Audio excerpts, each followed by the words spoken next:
La historia completa, hasta donde pudimos descifrarla, se publicará en un boletín oficial de la Universidad Miskatonic.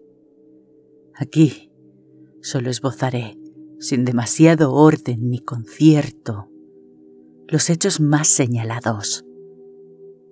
Mitos o no, los relieves hablaban de la llegada del espacio exterior, de esos seres con la cabeza en forma de estrella, a la tierra primigenia y sin vida. De su llegada y de los otros muchos seres extraterrestres que, en determinada época, se embarcaron en la exploración espacial. Al parecer eran capaces de atravesar el éter interestelar, gracias a sus enormes alas membranosas, lo cual confirma ciertas leyendas antiguas de pueblos montañeses, de los que me había hablado en cierta ocasión un colega historiador. Habían vivido mucho tiempo bajo el mar, donde habían construido maravillosas ciudades y habían liberado terribles batallas con innombrables adversarios, empleando complicados artilugios basados en principios de energía desconocidos. Evidentemente, sus conocimientos científicos y mecánicos superaban con mucho a los de la humanidad actual, aunque solo utilizaron sus formas más refinadas y extendidas cuando no les quedó otro remedio. Algunos relieves daban a entender que habían pasado por una etapa de vida mecanizada en otros planetas, pero la habían abandonado cuando sus efectos no les resultaron emocionalmente satisfactorios. La rigidez sobrenatural de su organización y la sencillez de sus necesidades naturales los hacían peculiarmente adaptados a vivir en un plano elevado, sin los frutos más especializados de la manufactura artificial, e incluso sin ropa, excepto para protegerse ocasionalmente contra los elementos. Fue bajo el mar, primero para procurarse comida y después por otros motivos, donde crearon la vida terrestre a partir de las sustancias disponibles y mediante métodos que hacía largo tiempo que conocían. Los experimentos más complejos llegaron después de la eliminación de varios enemigos cósmicos. En otros planetas habían hecho lo mismo y habían llegado a elaborar no solo los alimentos necesarios, sino ciertas masas protoplásmicas multicelulares capaces de modelar sus tejidos para producir todo tipo de órganos bajo influencia de la hipnosis y crear así esclavos ideales que llevaran a cabo las labores más pesadas de la comunidad. Esas masas viscosas eran sin duda lo que Abdul al-Zaret llama asustado Shoggoths en su temible Necronomicon, aunque ni siquiera a ese árabe loco se le había ocurrido insinuar que pudiera existir ninguno en la tierra, como no fuese los sueños de quienes habían mascado cierta hierba alcaloide. Cuando los grandes ancianos de cabeza estrellada sintetizaron en nuestro planeta sus sencillos alimentos y crearon suficientes Shoggoths, permitieron que otros grupos de células se desarrollaran para dar lugar a otra forma de vida animal y vegetal con fines diversos y extirparon a aquellos cuya presencia llegó a ser molesta. Con la ayuda de los Shoggoths, cuyas prolongaciones podían levantar pesos prodigiosos, las pequeñas ciudades submarinas se convirtieron en gigantescos e imponentes laberintos de piedra no muy diferentes de los que erigieron después en tierra. De hecho, los adaptables ancianos habían vivido muchas veces en tierra en otras partes del universo, y es probable que conservaran muchas tradiciones de costumbres terrestres. Mientras estudiábamos la arquitectura de todas esas ciudades paleógenas cubiertas de relieves y aquellos pasillos muertos desde hacía eones que estábamos recorriendo, nos impresionó una curiosa coincidencia que ni siquiera hoy hemos tratado de explicarnos. Los remates de los edificios de la ciudad donde nos hallábamos, reducidos a ruinas por la erosión desde hacía milenios, estaban retratados con gran claridad en los bajorrelieves y mostraban gigantescos grupos de pináculos en forma de agujas, delicados vértices sobre conos y pirámides y terrazas de finos discos horizontales sobre columnas cilíndricas. Justo lo que habíamos visto en aquel monstruoso y ominoso espejismo, reflejo de una ciudad de la que habían desaparecido hacía miles y decenas de miles de años, y que se alzó ante nuestros ojos, ignorantes al otro lado de las inexploradas montañas de la locura, cuando nos aproximamos al malhadado campamento del pobre Lake. Podrían escribirse libros enteros sobre la vida de los ancianos, tanto bajo el mar como después que una parte de ellos emigrara a tierra. Los de aguas someras habían conservado el uso de los ojos en el extremo de los 5 tentáculos de la cabeza, y habían practicado las artes del relieve y la escritura del modo normal. La escritura se llevaba a cabo con un buril en superficies enceradas a prueba de agua.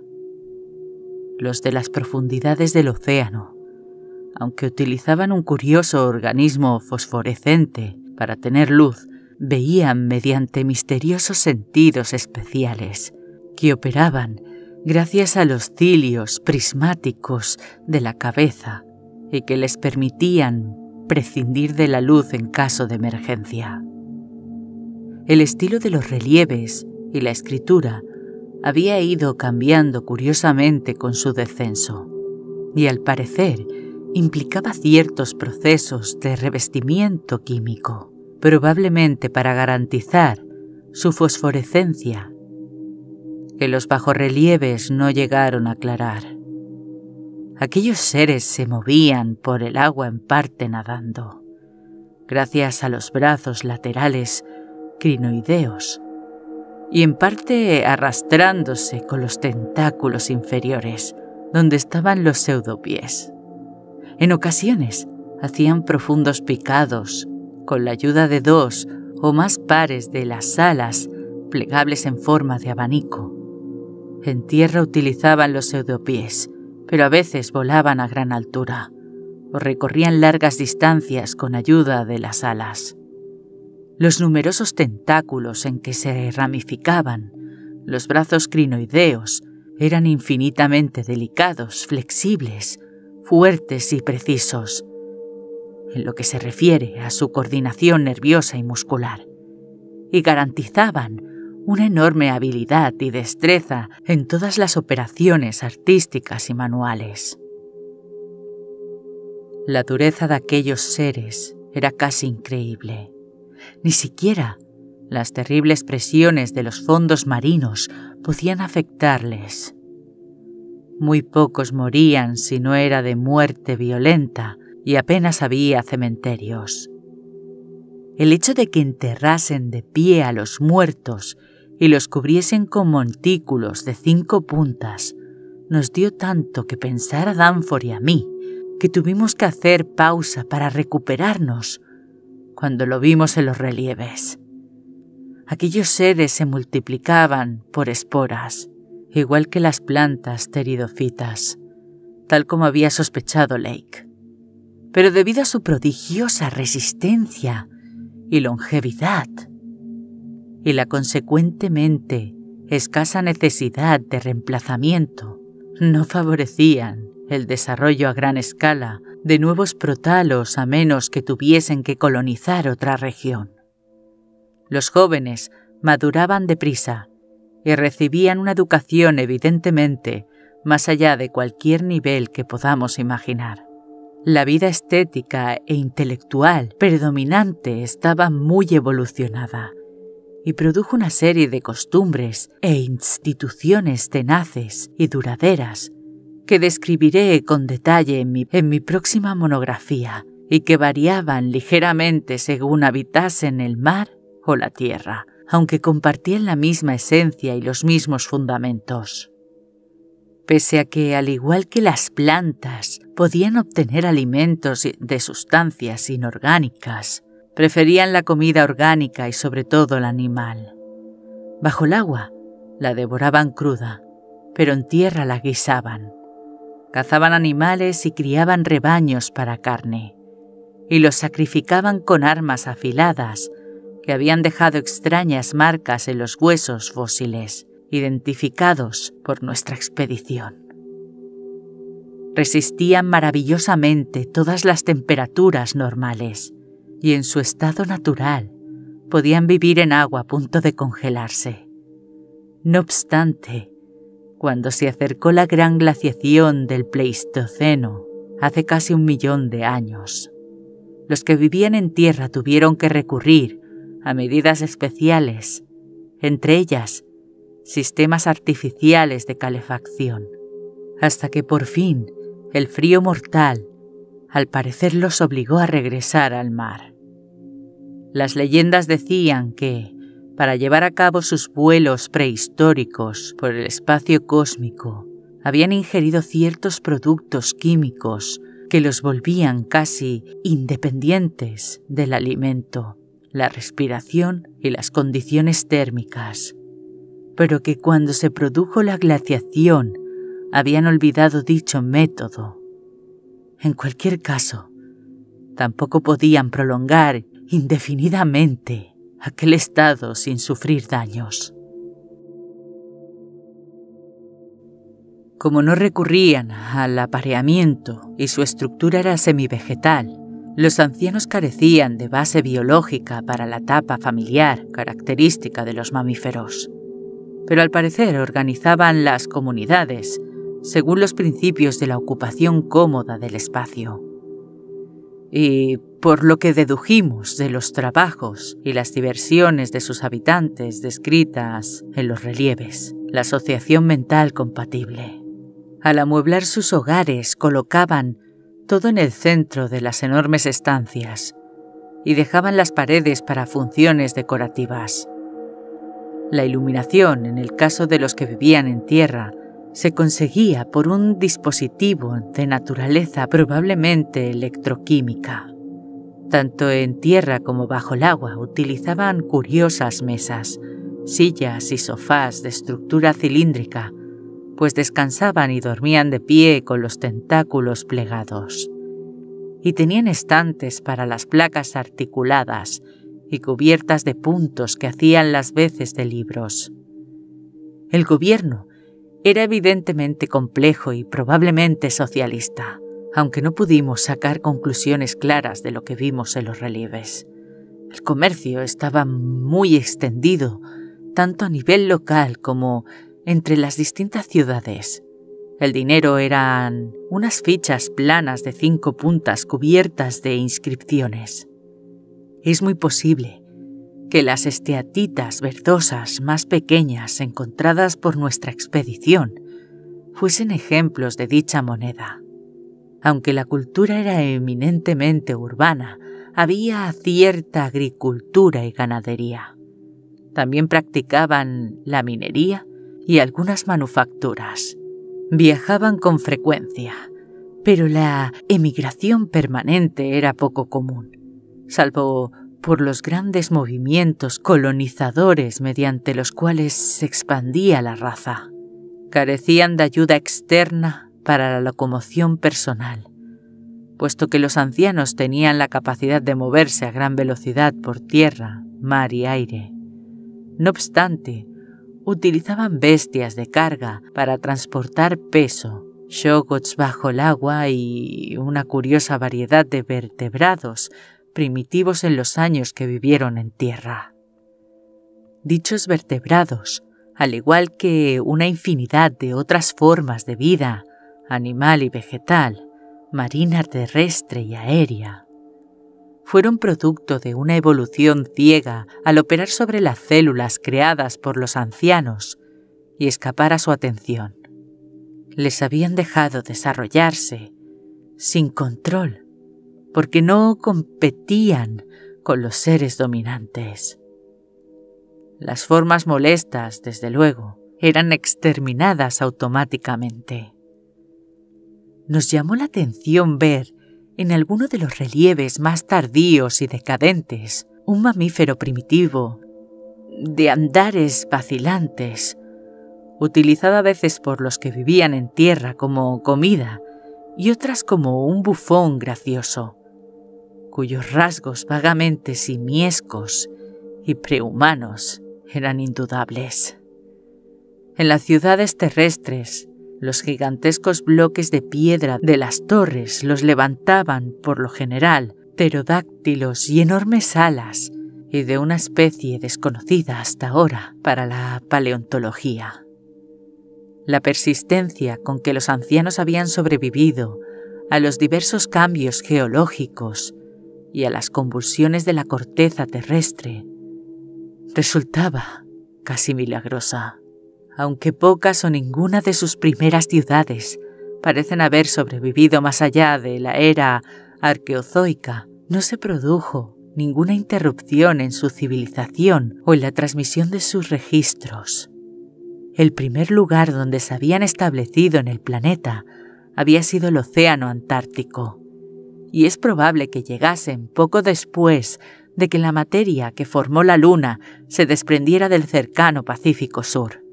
Según uno de los mapas de los relieves, el agua cubría todo el globo y las ciudades de piedra se fueron extendiendo desde la Antártida a medida que transcurrían los eones. Otro mapa muestra una gran masa de tierra en torno al Polo Sur, en la que algunos de aquellos seres probaron a establecerse, pese a que sus ciudades principales se trasladaron al fondo del mar. Mapas posteriores que muestran la fractura y la deriva de dicha masa de tierra hacia el norte apoyan de manera sorprendente las teorías de la deriva continental expuesta hace poco tiempo por Taylor, Wegener y Joly. Con el surgimiento de nuevas tierras en el Pacífico Sur, empezaron portentosos acontecimientos. Algunas de las ciudades marinas quedaron reducidas a escombros. No obstante, no fue esa su peor desdicha. Otra raza, una raza de seres terrestres, con forma de pulpo, que probablemente se correspondan con la mítica progenie prehumana de Cthulhu, empezó a filtrarse desde las infinidades cósmicas e inició una guerra monstruosa que por un tiempo obligó a los ancianos a volver al mar, lo que supuso un golpe tremendo para los cada vez más numerosos asentamientos terrestres.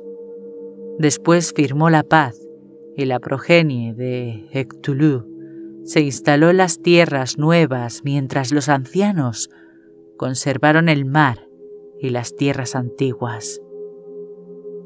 Se fundaron nuevas ciudades terrestres, las más grandes en la Antártica, pues para ellos la región que los vio llegar era sagrada.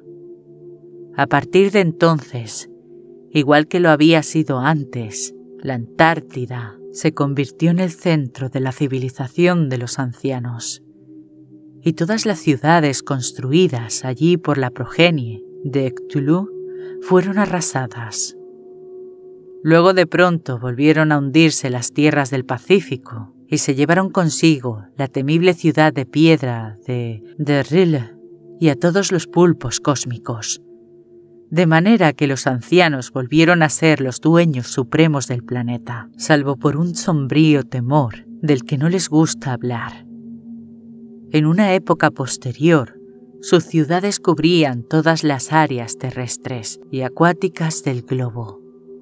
De ahí la recomendación que hago en mi monografía de que algún arqueólogo haga perforaciones sistemáticas con aparatos similares a los de Peabody en determinadas regiones distantes entre sí.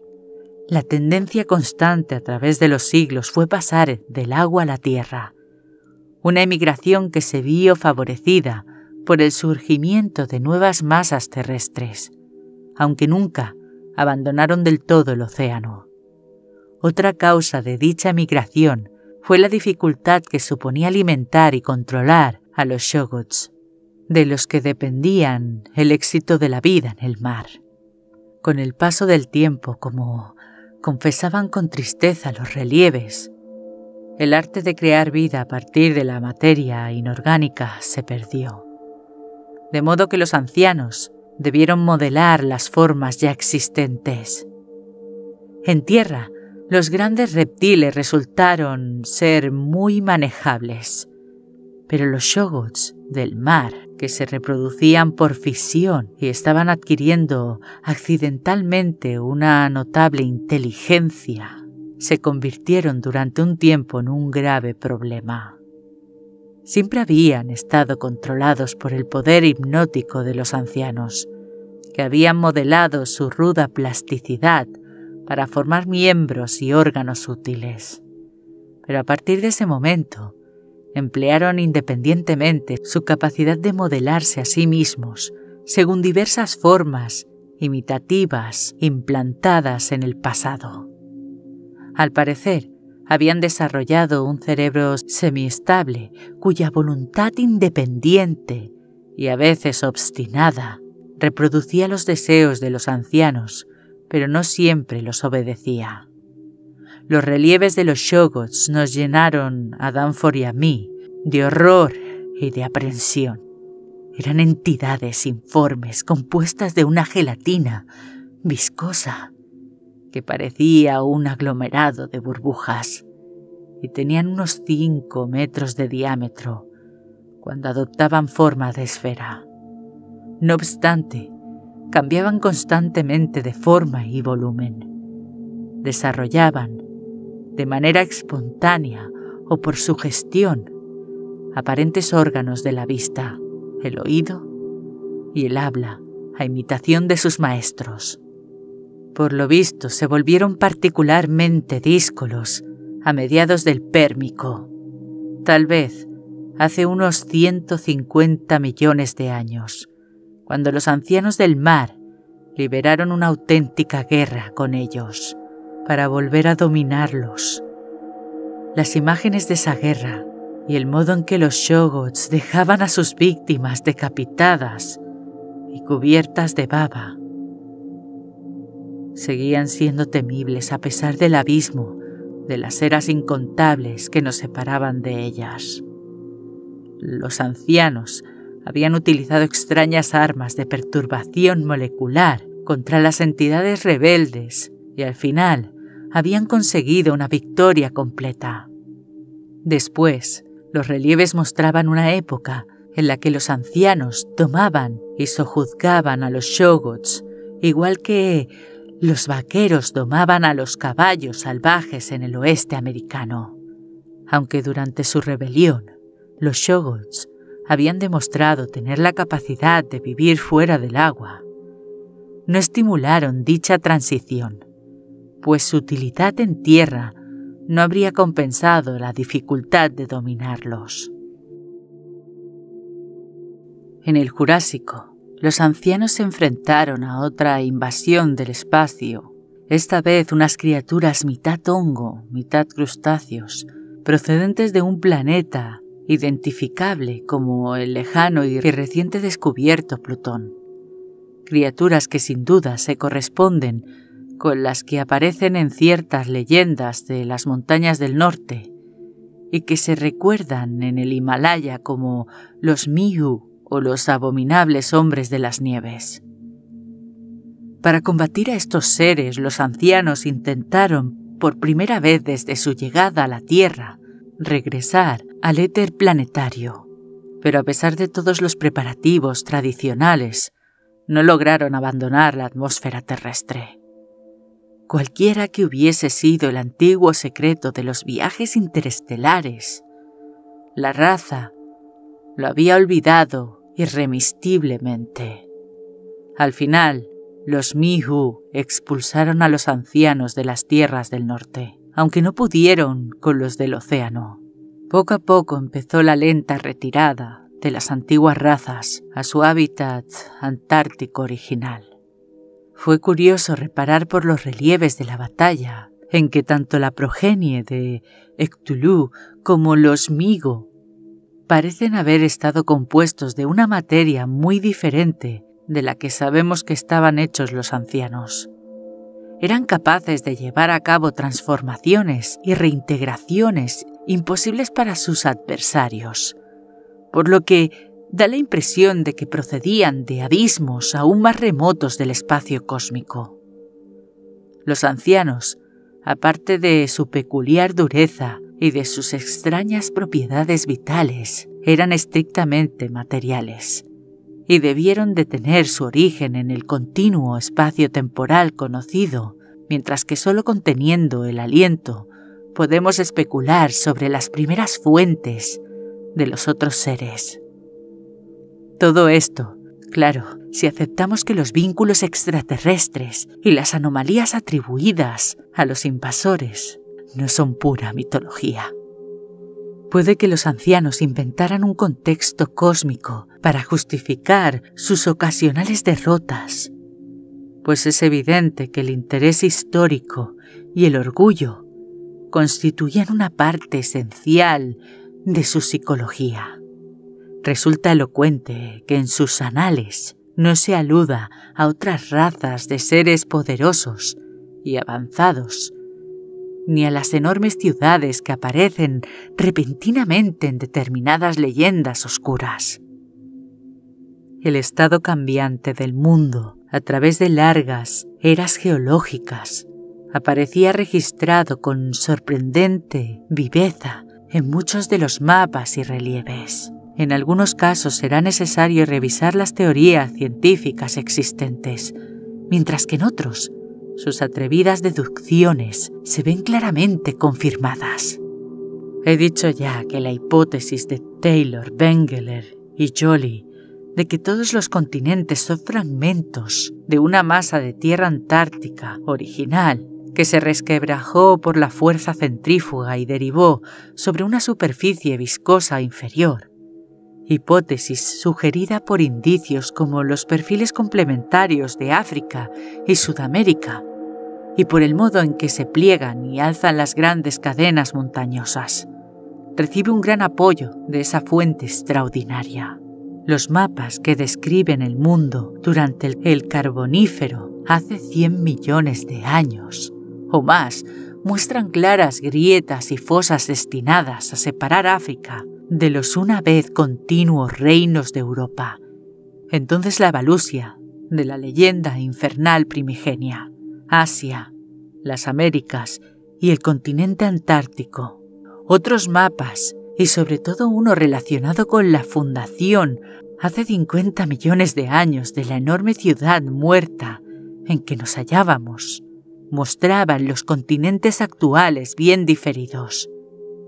Y en el último ejemplo que encontramos, que debía de ser del Plioceno, aparecía aproximadamente el mundo de hoy a pesar de la unión de Alaska con Siberia, de Norteamérica con Europa, por Groenlandia y de Sudamérica con el continente antártico a través de la Tierra de Graham. En el mapa del Carbonífero, que representaba el globo entero, estaban señaladas, tanto en el fondo oceánico como en la Tierra, las enormes ciudades de piedra de los ancianos, pero en los mapas posteriores la lenta retirada hacia la Antártida se iba haciendo evidente. El último ejemplo del Plioceno ya solo mostraba ciudades terrestres en el continente antártico y el extremo de Sudamérica, y ninguna ciudad oceánica al norte del paralelo 50 de latitud sur. El conocimiento y el interés por el mundo del norte, excepto por un estudio de la línea de la costa, realizado probablemente durante largos vuelos de reconocimiento, con aquellas alas membranosas en forma de abanico, se había reducido casi a cero entre los ancianos. La destrucción de las ciudades, producida por el surgimiento de las montañas, la separación centrífuga de los continentes, las convulsiones sísmicas en tierra y en el océano, y otras causas naturales se registraban de manera habitual, y era curioso comprobar que a medida que transcurrían las eras geológicas, las reconstrucciones se iban volviendo menos frecuentes. La vasta megalópolis muerta que se extendía a nuestro alrededor parecía haber sido el último gran centro de la raza, construido a principios de la era Cretácica, después de que un gigantesco plegamiento borrara del mapa otras ciudades aún mayor a escasa distancia de allí. Al parecer, aquella región era la más sagrada y supuestamente el lugar donde los primeros ancianos se habían instalado por primera vez en el fondo primigenio del océano. Se suponía que en la nueva ciudad, muchos de cuyos rasgos pudimos reconocer en los relieves, por más que se extendieran ambas direcciones, al menos 160 kilómetros más allá de los límites de nuestra exploración aérea, se conservaban ciertas piedras sagradas que habían formado parte de la primera ciudad submarina, sacados a la luz después de largas épocas en el curso de plegamientos general de los estratos.